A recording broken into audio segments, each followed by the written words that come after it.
Bakit may bayad? Ha ha ha ha! Para saan ang bayad? Ha ha ha ha!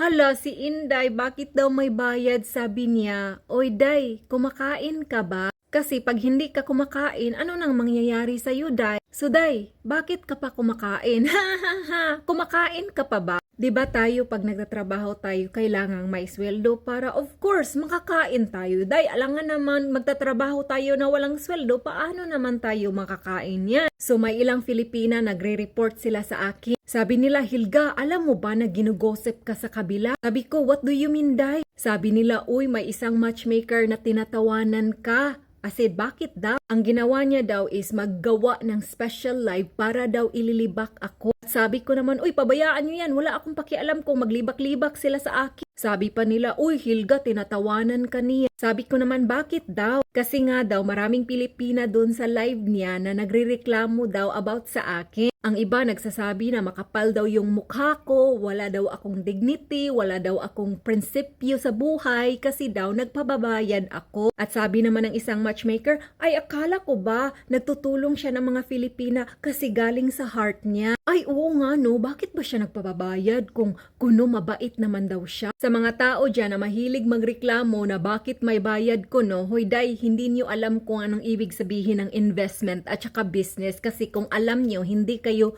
magrereklamo. At kung ikaw ay isang matchmaker at gustong mong maging matchmaker tapos hindi ka magpapabayad, ikaw ang lugi, Day. Alam niyo mga Inday, nag-start ako ng matchmaking 2022 pa. Nung time na yon, hindi talaga ako nagpapabayad. For 1 year, ina-accept kong karamihang mga Filipina, lahat sila welcome, wala silang bayad. Ang nangyari kasi is bakit ngayon nagpapabayad na ako? Dahil sa karamihang mga Filipina na ina-accept ko as a member for free, nagtitake advantage sila sa akin. Para sa kanila, ang isang matchmaking ay isang laro. At ako naman, as a matchmaker, siniseryoso ko talaga. Kasi gusto ko talagang tulungan sila na makahanap ng forever nila. Kasi nilibre ko sila, wala talagang mawawala sa kanila kasi nga hindi sila nag-invest sa akin. At alam nyo ba ilang oras ang tinatrabaho ko pag isang Pilipina magpapamember? Maraming oras yan, Day. And after 1 year na ina-accept ko yung Filipina for free, na-realize ko, you know what, tama na, magpapabayad na talaga ako. Kasi karamihan sa mga Filipina, hindi talaga binavalue yung time ko.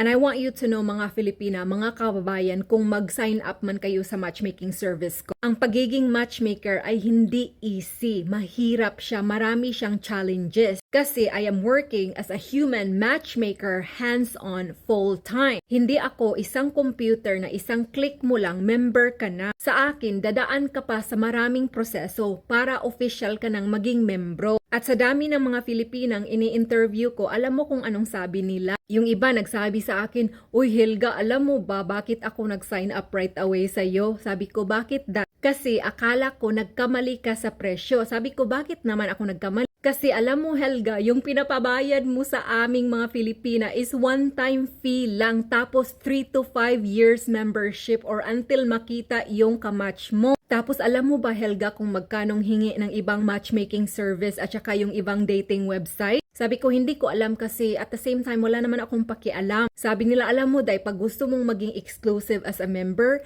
you have to pay 1,800 peso a month. That's right, 1,800 pesos a month. At yung ibang mga Filipinang ini-interview ko, sabi nila, Helga, are you sure ganito lang yung presyong pinapabayad mo? Sabi ko, oo, bakit naman? Sabi nila, alam mo sis, mura lang talaga sa amount of work that you're doing. Ito lang yung pinapabayad mo. Alam mo, lugi ka. Sabi ko naman, hindi naman talaga ako lugi kasi passion ko talaga itong magtulong ng ibang mga tao. At alam nyo ba guys na ang matchmaking service ko is free lang naman talaga ito. Ang pinapabayad ko lang sa inyo is yung service fee, yung pagod at hirap ko. Hindi monthly ha, 3 to 5 years yan. Kasi pag monthly yan, mas lugi kayo. Ako yung nagkapera. At karamihan kasi sa inyong mga Filipina na nag-sign up na namamahalan sa service fee ko is kayo yung mga Filipina na hanggang ngayon hindi pa rin kayo makakita ng kasulmit nyo kasi mahilig kayong magreklamo.